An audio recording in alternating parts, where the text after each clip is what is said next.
si Senyor Ibarra! Kailangan nating makatakas, Ginoong Ibarra. May naisip ako na paraan. Magpalit tayo ng damit. Bakit naman? Para pag nagpalit tayo, sila'y malilito. Iisipin nilang ako si Crisostomo Ibarra. Baka ikaw mapahamak aking kaibigan. Wala na tayong sapat na oras.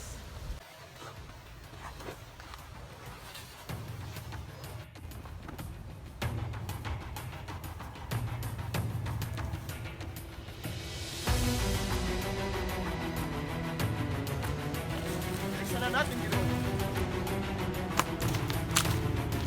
Ginoong Ibarra, magtago ka sa likuran ko. Tika, paano kay Elias? Huwag mo akong alalahanin. Kaya ko sarili ko.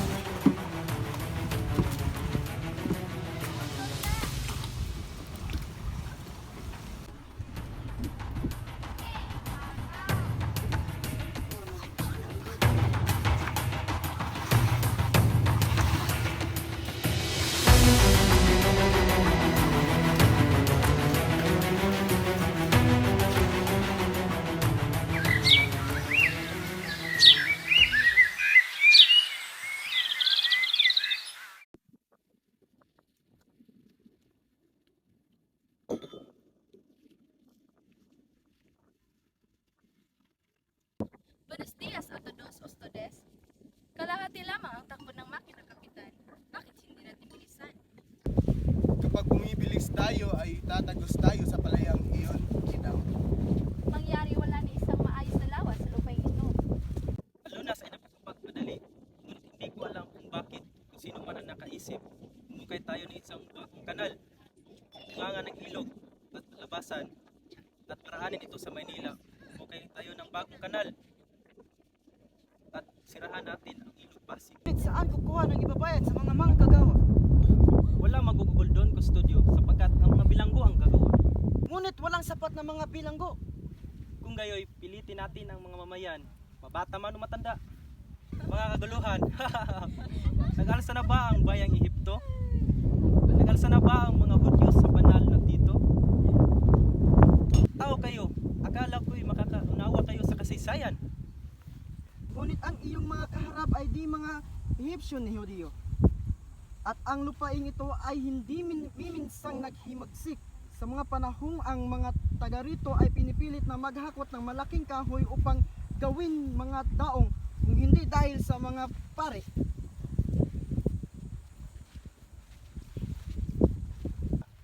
Ang mga pulong ito ay puling maghihimagsik. Bigyan man sila ng maraming gawain at patawaran sila ng mataas na buwis. Isang mulatong Amerikano. Enjong Ingles.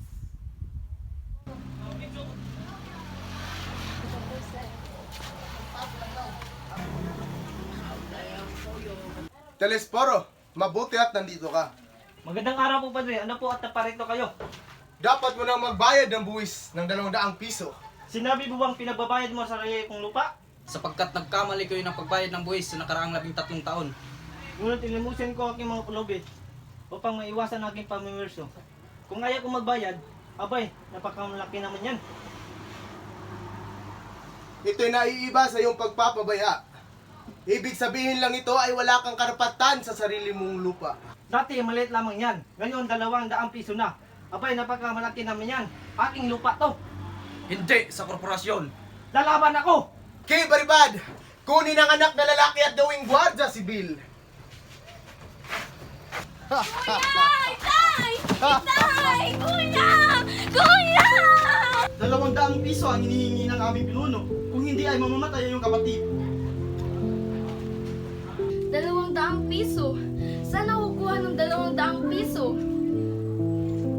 Ang mga alahas. Liban na lamang itong agnos na handog sa akin ni Basilio. Tama, mamamasukan mo na ako kay Hermanong Penchang.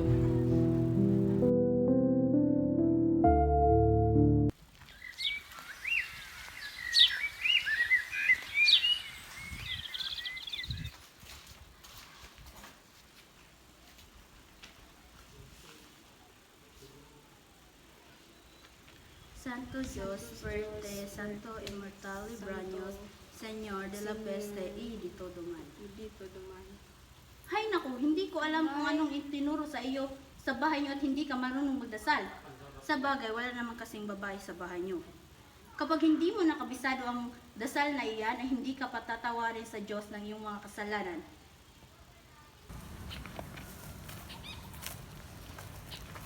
Maaari ko ba kayo matulungan, Ginoo? Anong ginagawa mo sa gubat na ito? Talagay kong napakadakila. Ang isang taon ang pinagpalalagay sa akin ng lahat. Alam ng lahat maliban sa akin. Pati na ang tinanong kasawian, labis kong pinagdaraman.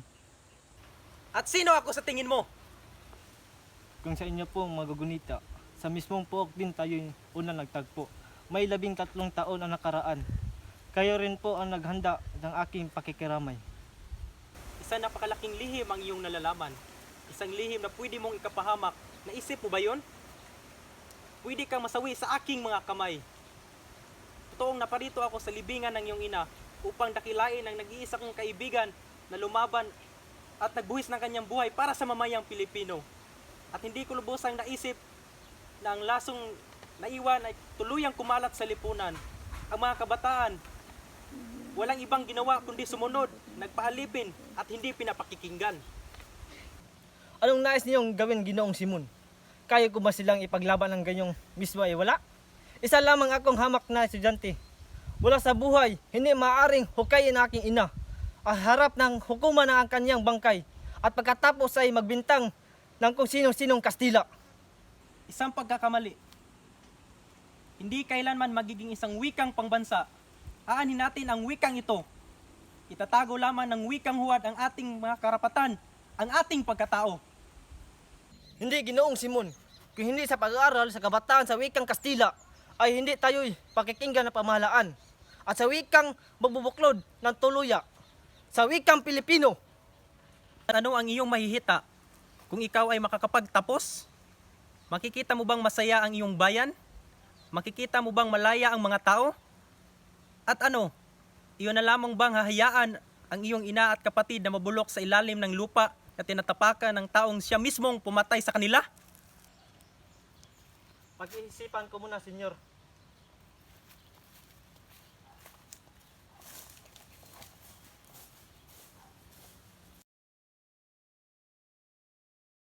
Mayroon akong pintas na dati kay Cleopatra. Mayroon din akong mga singsing na dati galing sa mga bata sa Romano. Marahil ang ipinadala ni Hannibal matapos ang digmaang Canis. Ginoong Simon, mayroon po ba kayong rosaryo na nabendisyonan ng Papa? At mga bagay na nanggaling sa Roma at mga palibusyon. Nasabi ni Inay nagbibigay ng siguradong kapatawaran kahit hindi ka mangkasal. Sinang, ano ka ba? Parang hindi ka dalaga? Paisa. Gusto ko sa inyo, magkano mo ipagbibili? Ipagbibili mo ba ito sa halagang 500 piso o pagpalitan ng hiyas? Kung ako'y itatago ko na lang yung parang religiya, ang mga nakita kay Maria Clara sa kumbento ay nagsasabing siya'y payat na, nanghihina at hindi na makapagsalita. Kung kaya't ipinagpapalagay na siya'y mamamatay na santa. Mataas ang tingin sa kanya ni Padre Salve, ang Padre Confessor niya. Marahil ito din ang dahilan kung bakit ayaw ipagbili ni Huli ang Agnos at pinili pa niyang ibenta ang kanyang sarili. Ako muna ay papunta sa bayan upang isang gulog sa aking anak. Babalik ako bago dumilim. Ako muna ay papunta sa bayan upang isang gulog sa aking anak. Babalik ako bago dumilim. Huwag mong pahintulutan na yun, Gobernador General. Ang mga namumuno sa kanila ay ang mga binatang radikal ng pananalig. Isa sa mga ito ay ang estudyante ni Padre Fernandez. Si Sagani, mabuting estudyante. Sa palagay ko ay dapat pagbigyan natin ng mga estudyante. Ano sa palagay mo, Simon? Aalalahanin niyo po, General, ang isang wika ay makapangyarihan sa data. Pobre si estudyantes.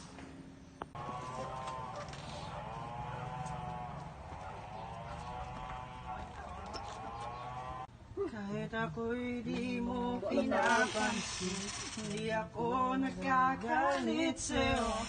Honey, my love, so sweet. At kahit sino ka pa, basta't mahal kita. Lagi na lang akong sumusunod sa'yo. Mahal kita at yan ay totoo. Honey, my love, so sweet. Magandang gabi ho, Doña Victorina at Paulita. Ay, sa bagyo. Magandang gabi po, Doña Victorina at Paulita, aking sinda. Walang maganda sa gabi, Isagani. Ikaw ay maghunos dili sapagkat si Paulita ay ipapakasal ko na kay Don Juanito. Tiya! Pumasok ka na, Paulita, sapagkat mahamog na.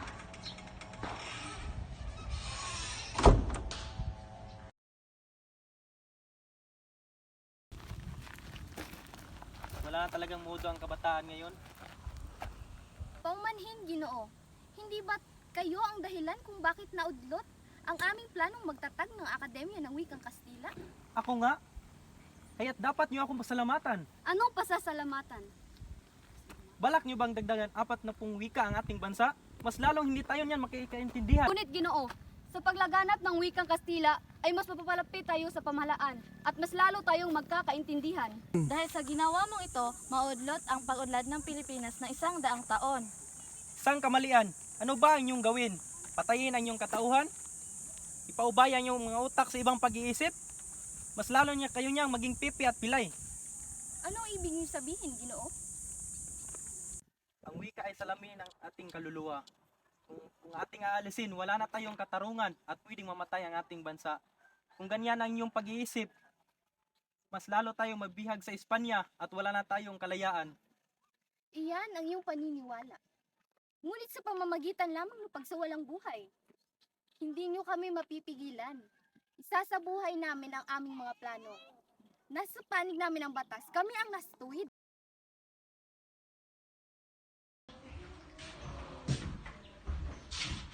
Jesus tumoy para.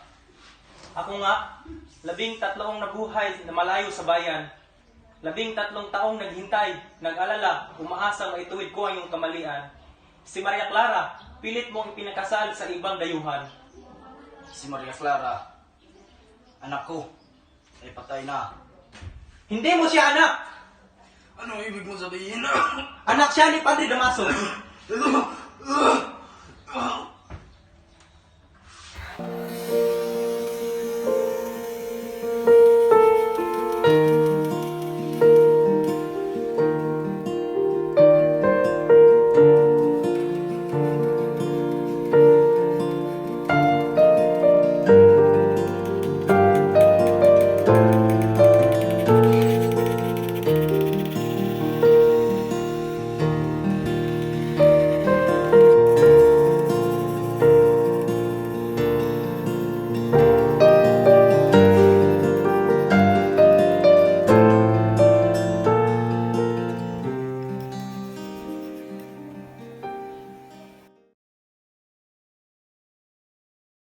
Anong wika niyo, Hermana Bali? Dinakip si Basilio? Oo, huli. Nakabilang ko siya ngayon kasama ng ibang mga estudyante. Hindi! Si Kapitan Tiago ay patay na! Sino na lamang ang tutulong kay Basilio? Si Padre Camora. Hindi ba siya ang nagpalaya ng iyong lolo Silo? Hingan mo siya muli ng tulong. Tiyak na mapapalaya niya si Basilio. Huli! Padre Camora, kailangan ko po ng iyong tulong. Tungkol po ito kay Basilio. Napakaganda ng hugis ng iyong katawan. Tuto pa rin ko ang iyong hiling kung ako yung pagbibigyan. Pwede ka bang matikman kahit isang saglit man lang? Hindi, tumakbo ka na. Ngayon na.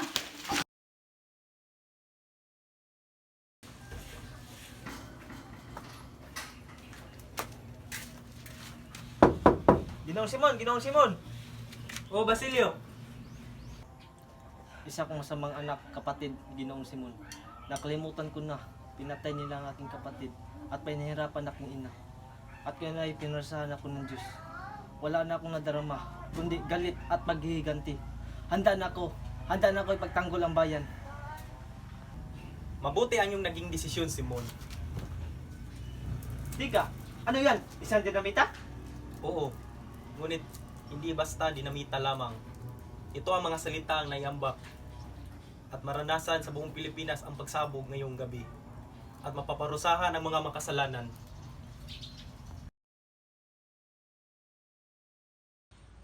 Napakaganda mo, Iha. Magnifico.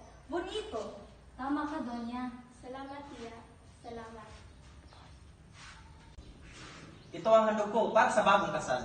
Kay gandang ilawin. Maraming salamat, Ginong Simon. Pwede na ba namin itong magamit? Oo naman.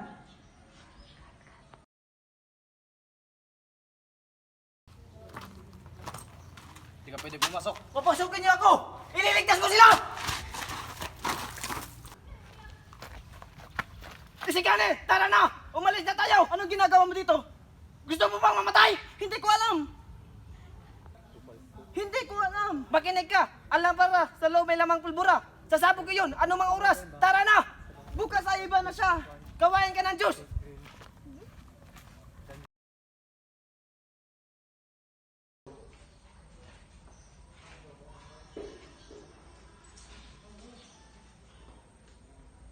Maritisil, Paris, Crisostomo Ibarra?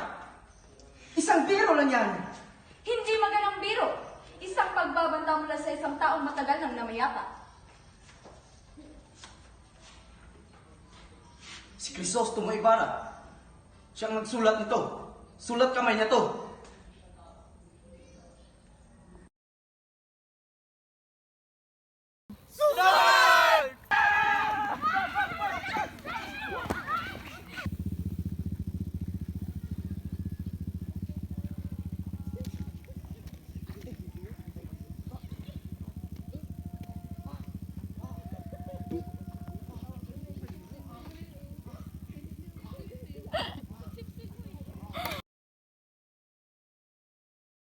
Tapos na ang aking misyon.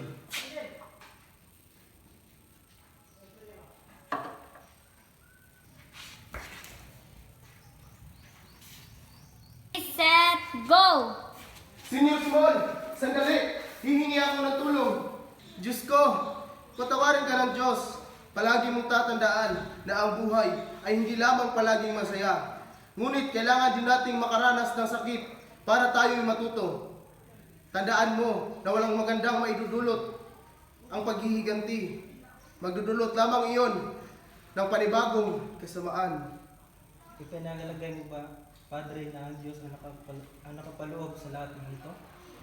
Walang nakakapagsabi ng isip ng Diyos, ngunit kailanman ay hindi siya naghangad ng kasamaan sa atin.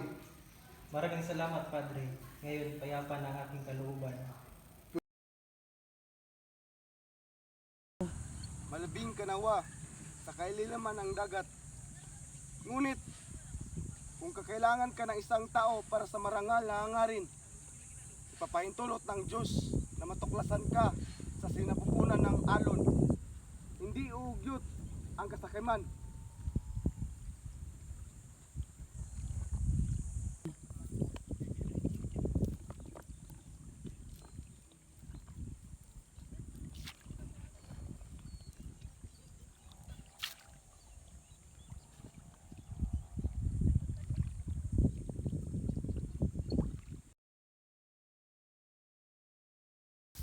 Ngunit, Anong ginagawa mo sa libingan ng aking ina? ngunit, ginagawa ang libangan ng aking ina.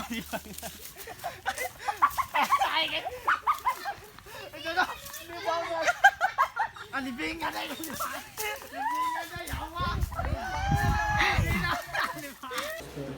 Mahal na dito salamat sa pagtuon Ginoo sa mga paghatag namo o sa pagsugod sa amo ang mga buluhaton na kinasa para sa mga project. Salamat nga ikaw nag-uban namo ang hatag ng mga panglawas.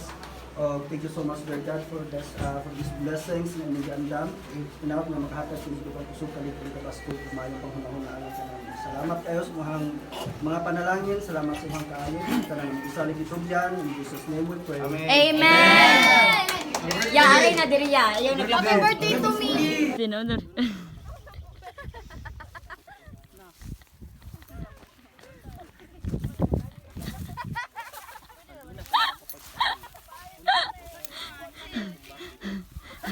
Ala, gisungog na to niya si Rika. Ala. Ala. Kainit sa pamaaging. Nakato na mo yan, ha? Ready, set, go!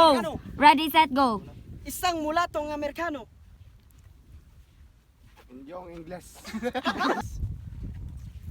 Ngunit malutong na Amerikano. Saan malot?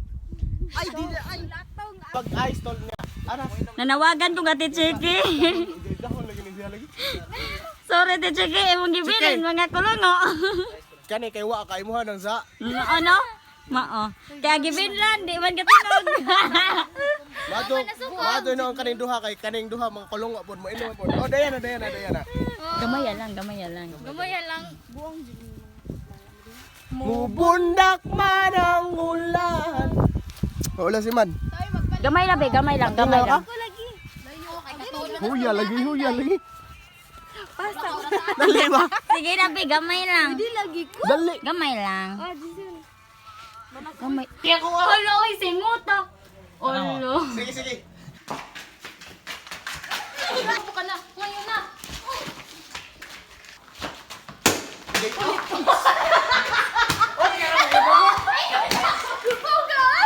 Parang ang sakit ng sinipat ko.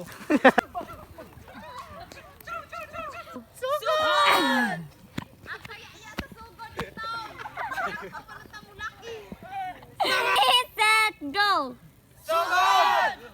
Managan me.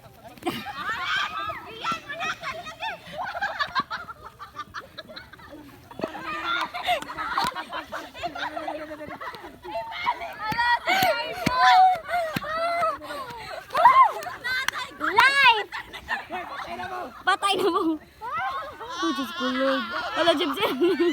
Para mag-zombie. Kung ka manigira o zombie-zombie na eh. Agduha nga nagko, wipos. Sige.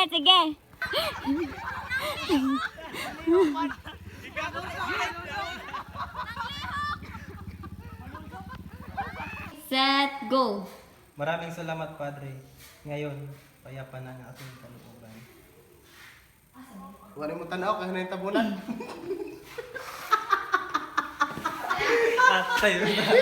Hindi ko alam. Makinig ka. Alam para may loob ng... Set, go. Malaming Ikaw rin malaki ha. Give me 5. 1, 2, 3, 4, 5. Sir, Exercise hindi ko player ko, sir! Oh, chicken. sige na. Na-stress, na-stress.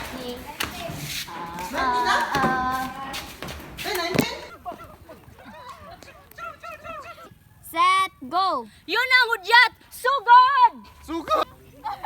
Lights, camera, action!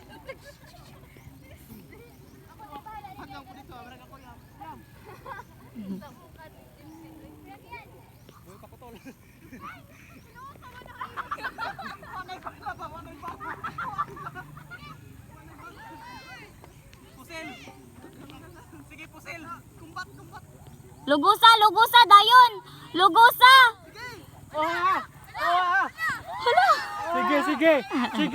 Sige. Tusik na! Hala! Ang daw likiyan. Choy kay ko silwa. CCTV. Dami ka kaya CCTV. Dito pa pilde. Tingin mo naman siya puro magpistola gud. M16 sa una.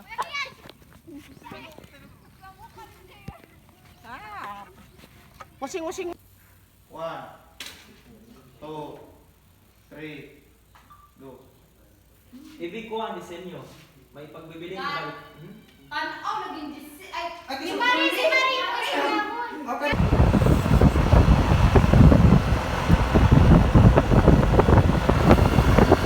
Ini na big yung video atin.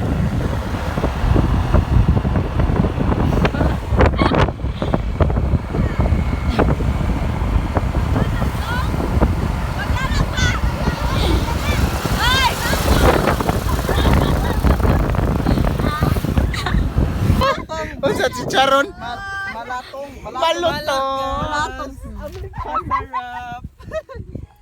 Daghan na dig manuroy diri oy. Isa palatong. Isang malatak. Ala. Nainit sa pamaaging. Balik! Nakato na mo yan ha?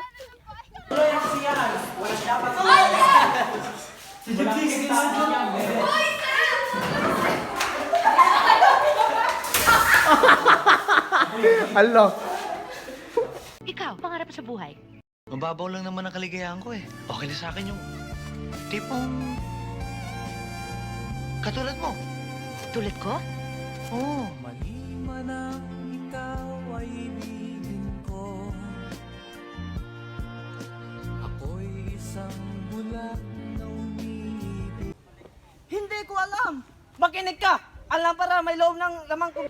Habulin na ngayon! Ayun sa Senyor Ibarra! Habulin na ngayon! Ayun sa Senyor Ibarra!